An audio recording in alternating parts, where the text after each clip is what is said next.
2, 3, funk it.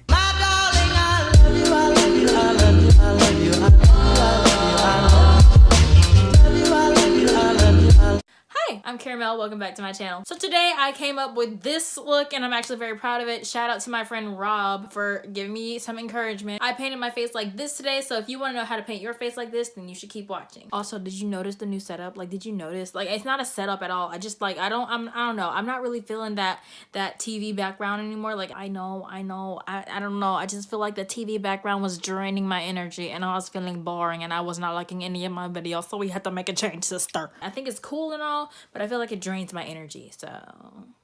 How do you feel about that? Okay, back to our scheduled program. I need to do something I don't normally do, and I don't normally use purple, so I'll use purple. Yeah. I'm using my James Charles palette as usual, like I always am, because I always am. And I'm using this shade. I'm pretty sure it's called like Escape or something like.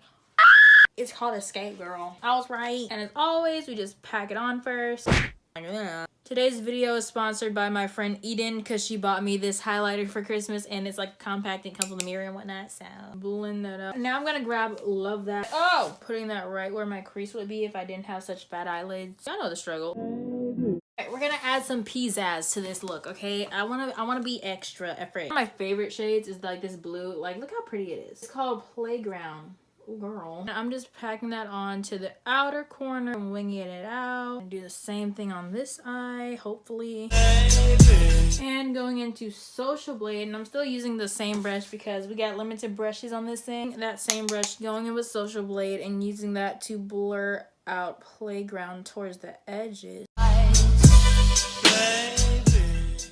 I'm going back into Escape and just using that to kind of replenish that purple. I'm gonna attempt to do a cut crease. I'm going back into Playground and bringing that, dragging that onto the eyelid a little bit more.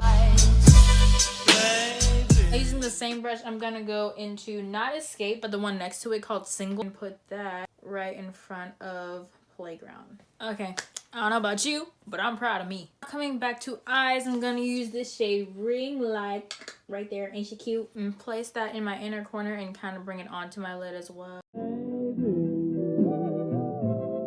And lastly for my eyes, I'm just going below my lash line and doing the same thing I did on top as far as colors. Green, Playground, Escape, love that. So I kind of want to draw something on this. I feel like it looks pretty cool. I just want to draw something, I don't know, just draw like a little picture or something. I think that looks nice. Cool, it's like Christmas. It's like snowing and whatnot. And we're done. So this is what I ended up coming up with. How do you feel? I'm feeling pretty good about it. Like, I don't know. I think this is the best cut crease I've ever done. What did I just say? I think this is the best cut crease I've ever done, in my opinion. Like, I think it is. I don't know. Do you think it is? You let me know down below. So I hope you enjoyed that video, and if you didn't, I'm so sorry. But if you did, be sure to give it a thumbs up, leave some love, because we love, love's great. Be sure to follow me on my Instagram. It'll be linked down below, unless of course I forget, in which case it won't be. Until next time, ciao. 1, 2, 3, funk it.